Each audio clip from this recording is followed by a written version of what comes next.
Baik. Pada hari-hari itu berdirilah Petrus di tengah-tengah saudara-saudara yang sedang berkumpul itu, kira-kira 120 orang banyaknya, lalu berkata, "Hai saudara-saudara, haruslah genap nas kitab suci yang disampaikan Roh Kudus dengan perantaraan Daud tentang Yudas." Ya. Hai saudara-saudara, haruslah genap nas kitab suci yang disampaikan Roh Kudus dengan perantaraan Daud tentang Yudas. Perantaraan Daud tentang Yudas, pemimpin orang-orang yang menangkap Yesus itu. Ya, Petrus sangat tahu tentang Yudas. Bisa jadi Yudas mengakui dosanya kepada para rasul sebelum dia meninggalkan kumpulan ini kan. Makanya Lukas menulis seperti itu. Ya. Roh Kudus dengan perantaraan Daud tentang Yudas, pemimpin orang-orang yang menangkap Yesus itu. Ya. Nah, jadi kita harus pahami, kata Daud ini dimunculkan, berarti ya ada semacam pengkhianatan, tetapi ya yang ditonjolkan di sini. Ya, memang perantaraan Daud tentang Yudas. Ini kan agak unik kan? Mengapa ada muncul kata Daud tentang Yudas di situ?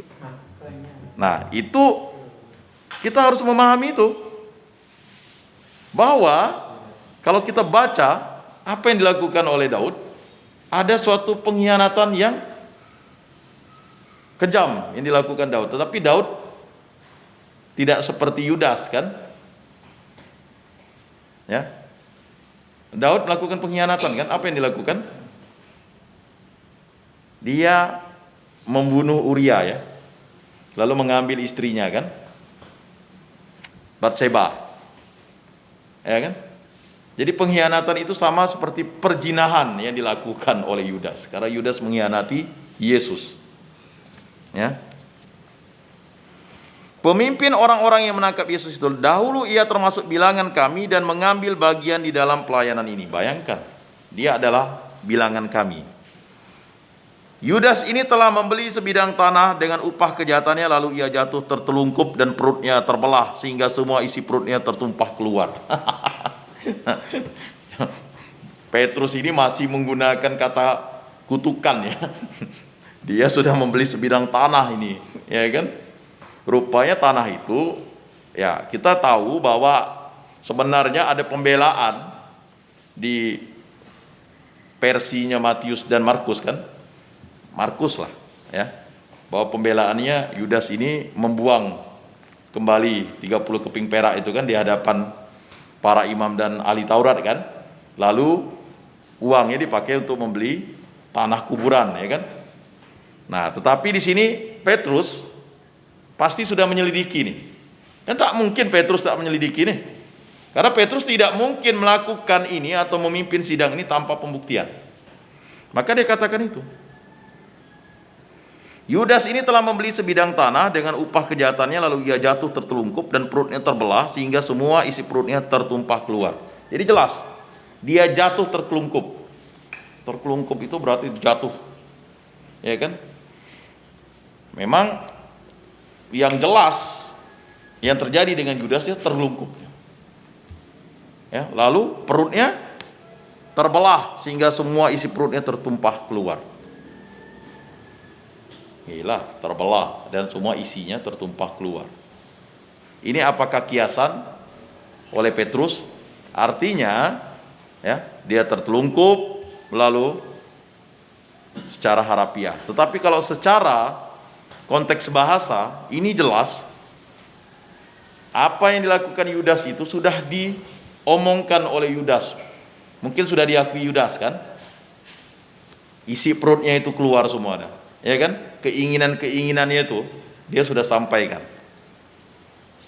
Lalu ia jatuh tertelungkup dan perutnya terbelah sehingga semua isi perutnya tertumpah keluar. Jadi semua rahasianya keluar dah. Jadi Petrus sudah tahu persis gitu Pak, apa yang dilakukan oleh Yudas. Maksudnya Petrus tahunya Yudas itu mengkhianati, dan Yudas itu pasti mengakui ya kan pengkhianatannya kepada Petrus atau kepada para rasul yang lain. Ya.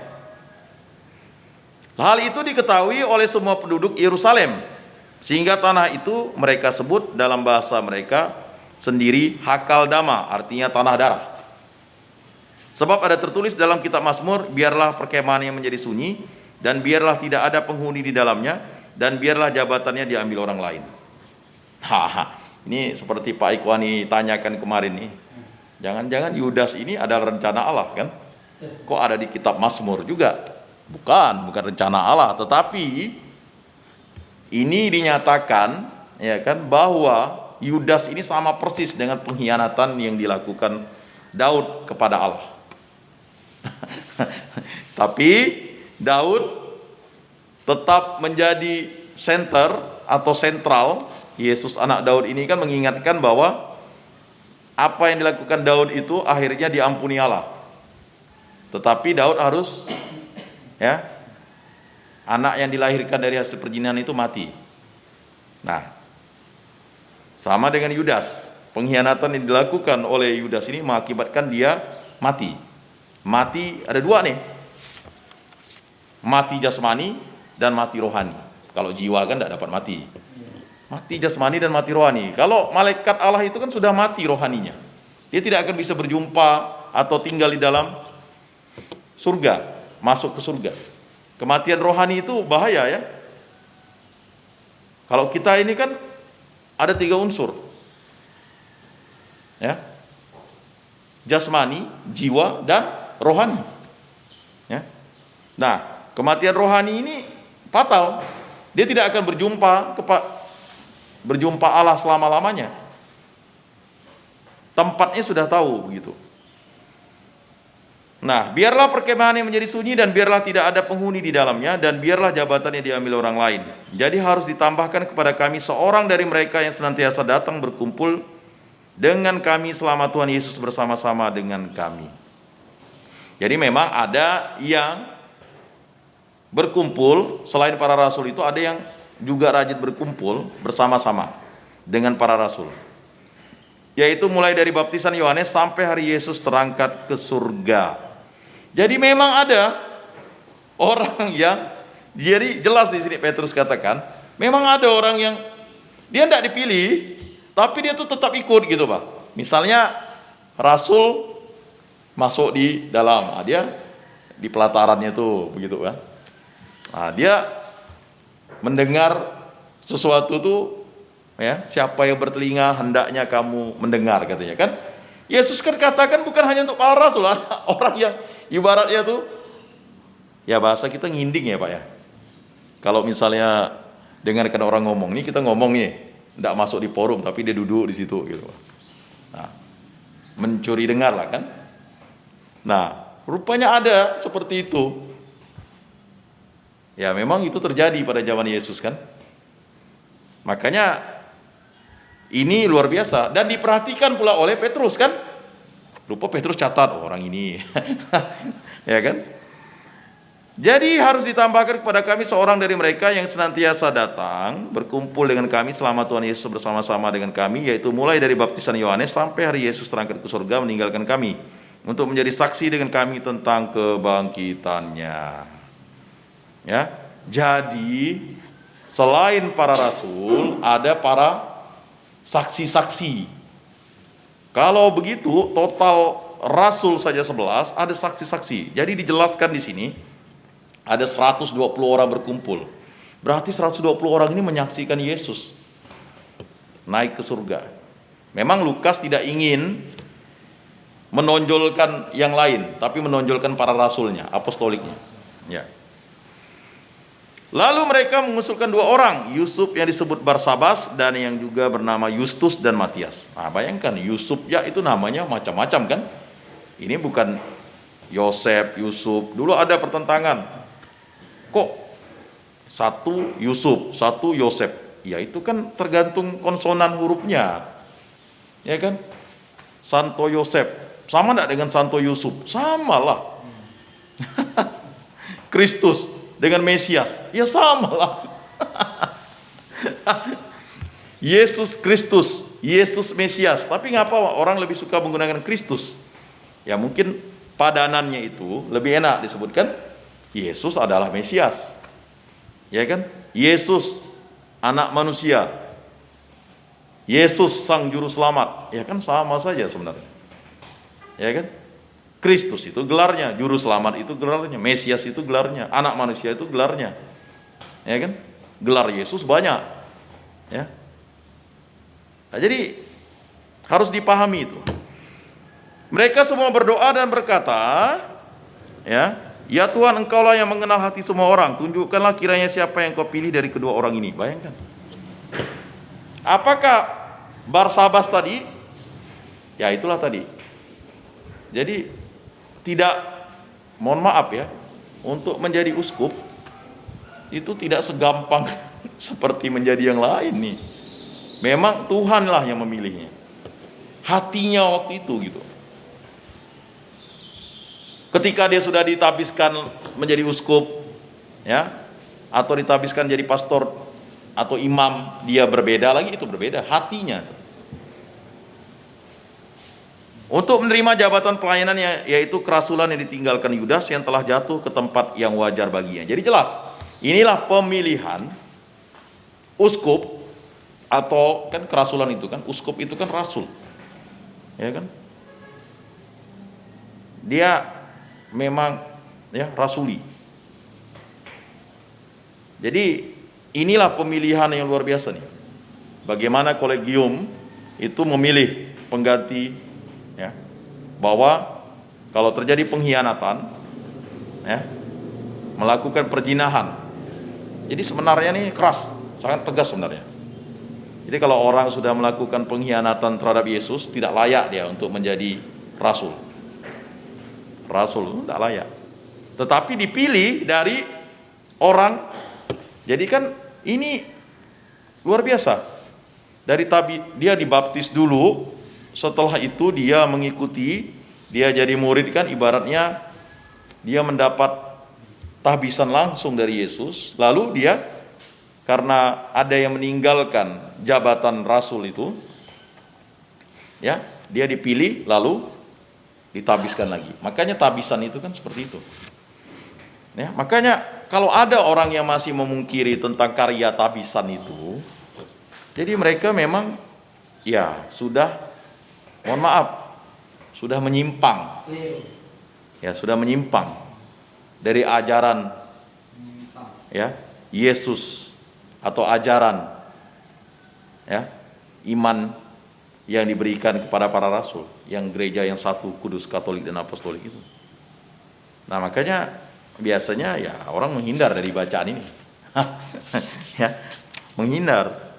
Ya kalau memang masih saja mau mengatakan itu tidak benar dan tidak tepat, itu ya itu kan tafsirannya sendiri. Kita tidak bisa menafsir itu. Ini udah jelas, Lukas ini sudah menuliskan ini.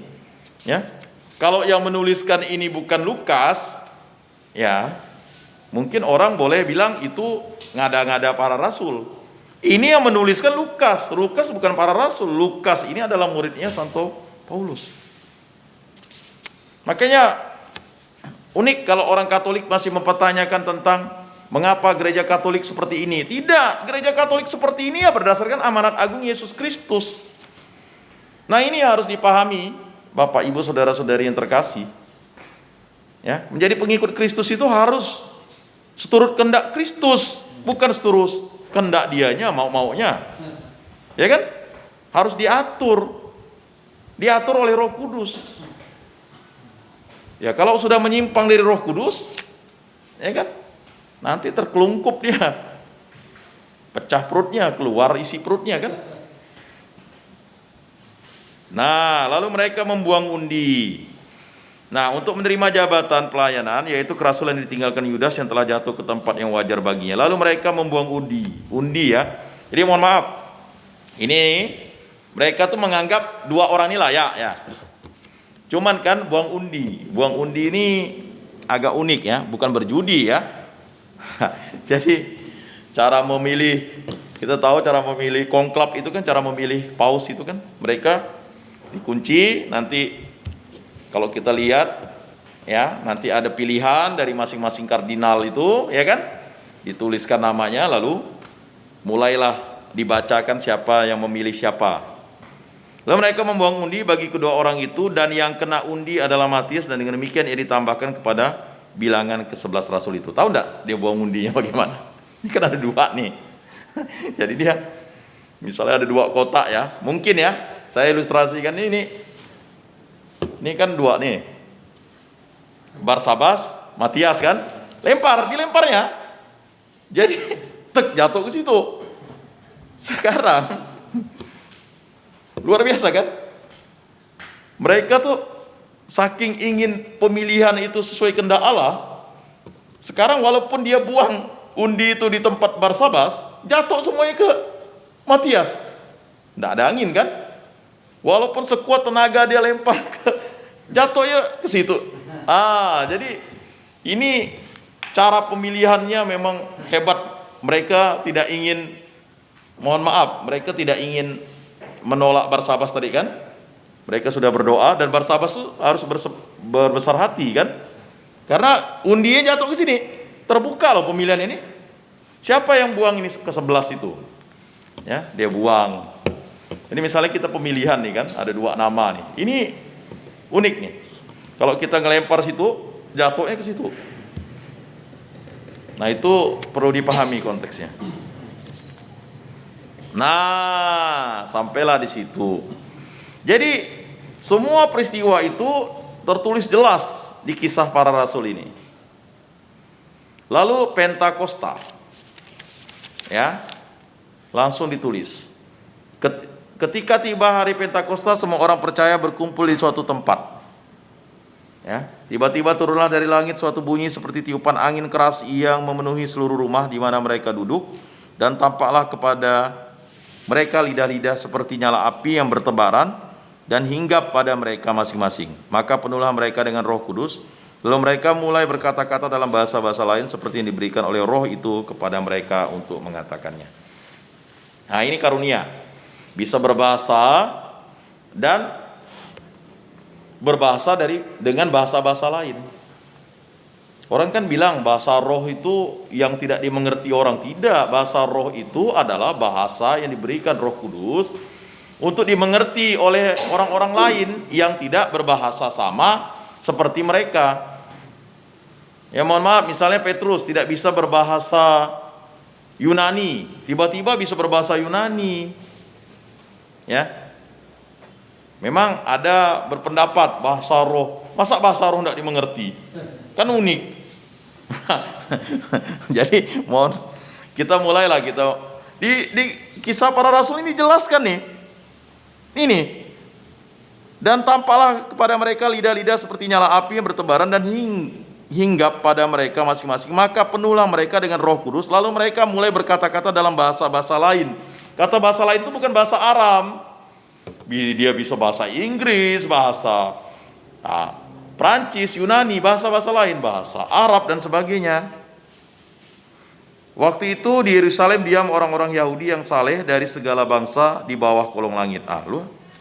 Ya kan? Waktu itu berdiam orang-orang Yahudi yang saleh. Ketika turun bunyi itu, berkerumunlah orang banyak, mereka bingung karena mereka masing-masing mendengar rasul-rasul itu berkata-kata dalam bahasa mereka sendiri. Jadi orang-orang saleh itu, orang-orang Yahudi itu berkumpul di Yerusalem. Karena apa? Kita tahu kan bahwa mereka pada saat peristiwa Paskah itu kan harus berkumpul di Yerusalem. Ya kan? Karena kan memang mereka merayakan bagaimana Tuhan Allah, ya, Paskah orang Yahudi ini kan terbebasnya mereka dari perbudakan Mesir, dan mereka sampai ke Yerusalem, tanah yang terjanji. Lalu mereka ini orang Yahudi yang macam-macam bahasanya, ada yang bahasa Yunani, ada yang bahasa Arab, ya, ada yang bahasa Romawi mungkin kan.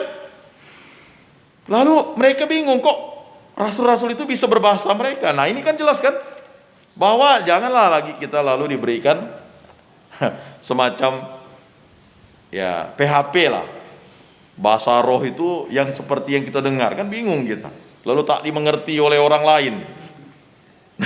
Lalu ini kan jelas nih, makanya kalau orang rajin membaca Kisah Para Rasul ini, bahasa roh, misalnya tiba-tiba saya bisa berbahasa ahe dengan pasi kepada Jo.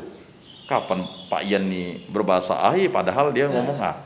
Atau saya berbahasa Balai Karangan kan, bingung Pak Ikhwani kan? Nah itu, tapi dimengerti oleh Pak Ikhwani. Ah itulah bahasa roh.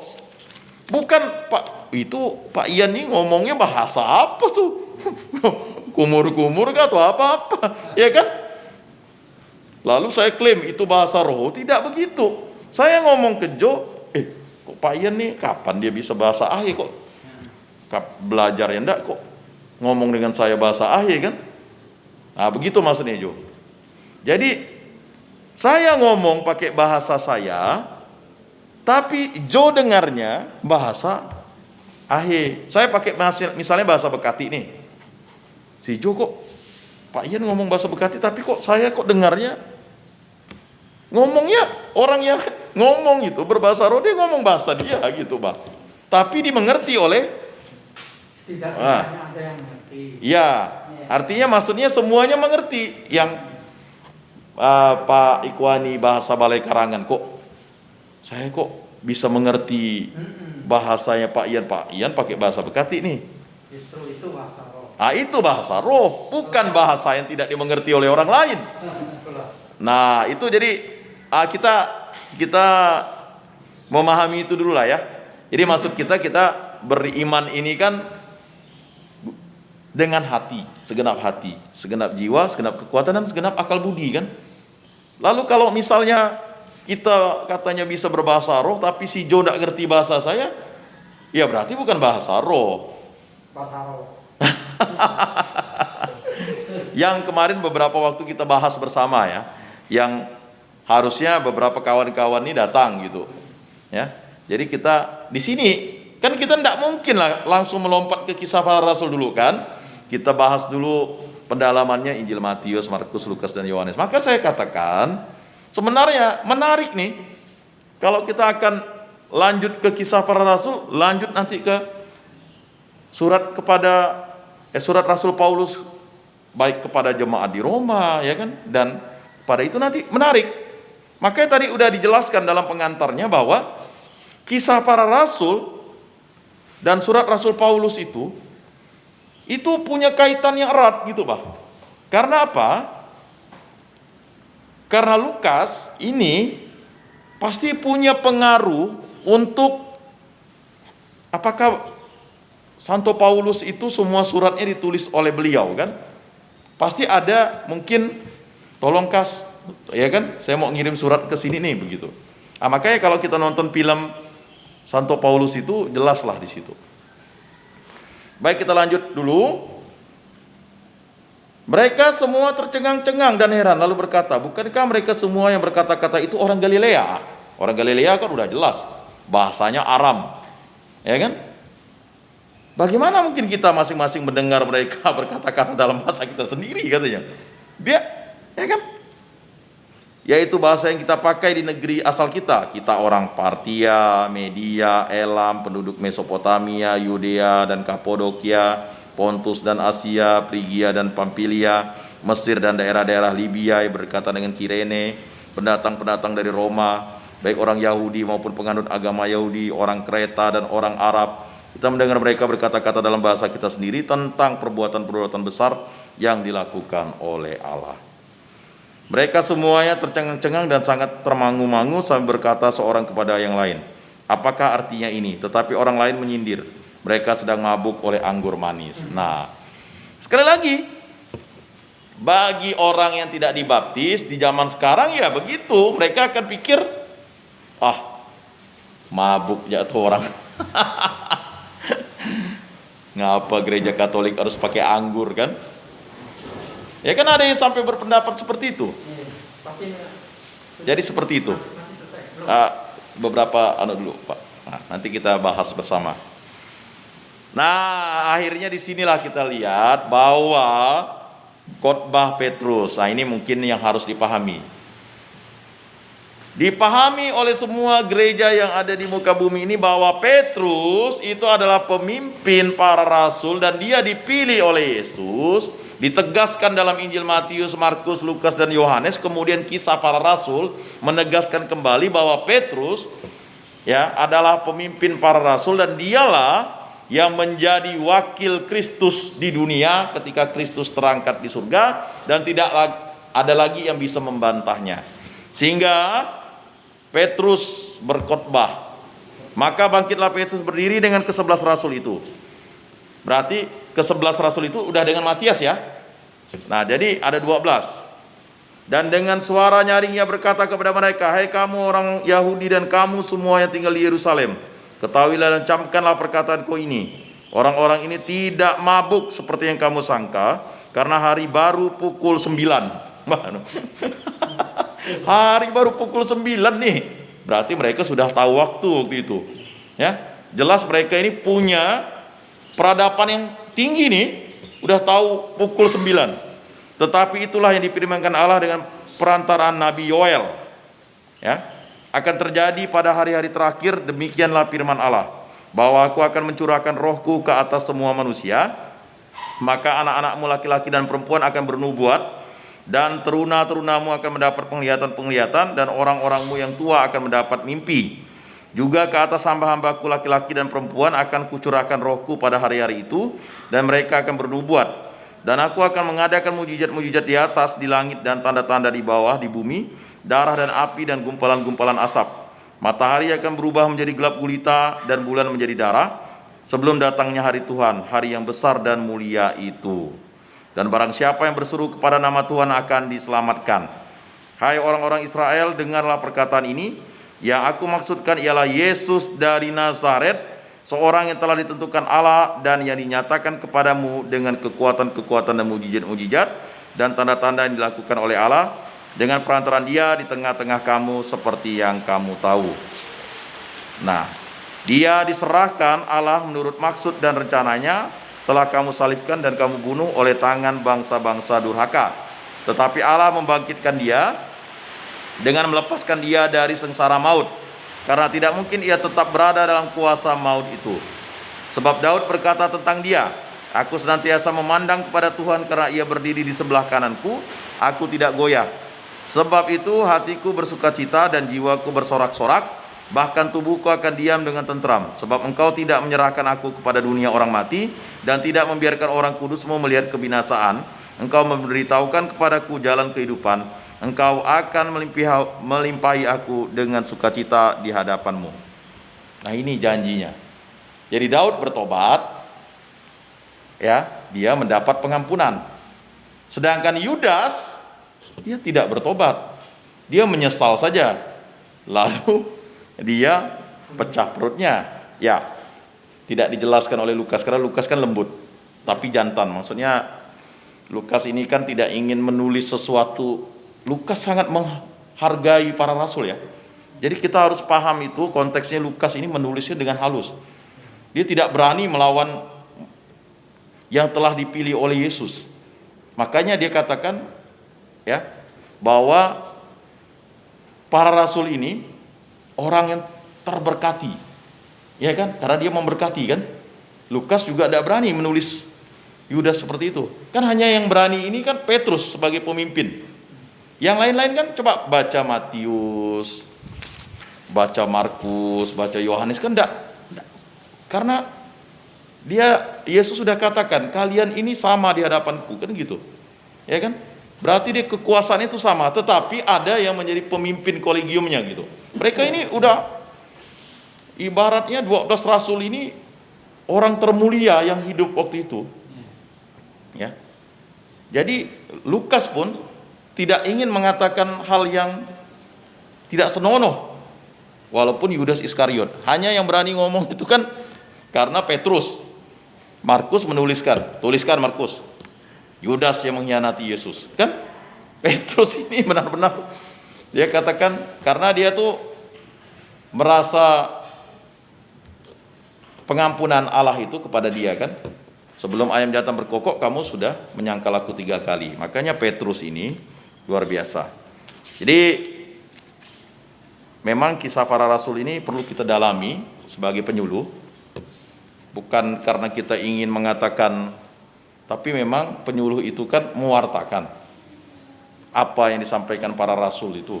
Ya kan? Memang ini tugasnya gereja, tetapi sebagai penyuluh, ya, kisah para rasul ini menjadi inspirasi penyuluh. Mengapa? Karena penyuluh ini kan mewartakan, menerangi, ya kan? Tidak mungkin kita lalu tidak mewartakan kitab suci begitu. Nah, maka dari itu marilah kita mendalami kisah para rasul ini, ya, pada pertemuan yang akan datang dengan lebih seksama.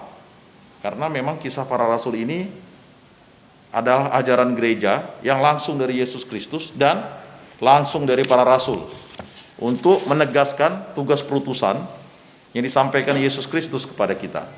Makanya mau 1-2 orang yang hadir itu urusan berbeda. Di mana 2-3 orang berkumpul dalam namaku, di situ aku hadir. Dan kita percaya, ya, bahwa apapun yang kita lakukan, sekecil apapun perbuatan yang kita lakukan, tetap itu menjadi suatu perutusan kita. Maka saya selalu katakan, kalau kita melayani itu bukan karena kita itu dipilih oleh orang, tetapi karena suara Tuhan. Kalau ini memang suara Tuhan, ya kan, dia akan berlanjut.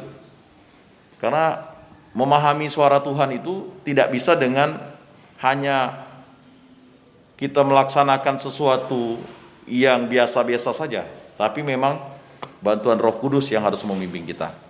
Mari kita tutup dalam doa. Dalam nama Bapa dan Putra dan Roh Kudus, amin. Ya Allah Bapa yang bertata dalam surga, kami telah mendengarkan firman dan sabda-Mu dalam kisah para rasul yang kami akan dalami ini. Pada minggu-minggu yang akan datang, kami pun tetap akan mendalami kisah para rasul sebagai suatu bentuk perwujudan cinta kami kepada Dikau, karena Engkaulah Tuhan dan Juru Selamat kami. Ya Allah Bapa, berkatilah kami, lindungilah kami, sertailah kami, dan tuntunlah kami selalu dengan Roh Kudus-Mu. Semua doa ini kami serahkan perantara Tuhan kami Yesus Kristus yang hidup dan meraja, kini dan sepanjang segala masa. Amin. Dalam nama Bapa dan Putra dan Roh Kudus. Amin. Selamat siang, salam kasih, damai dan sejahtera. Tuhan memberkati, menyertai dan melindungi. Salam.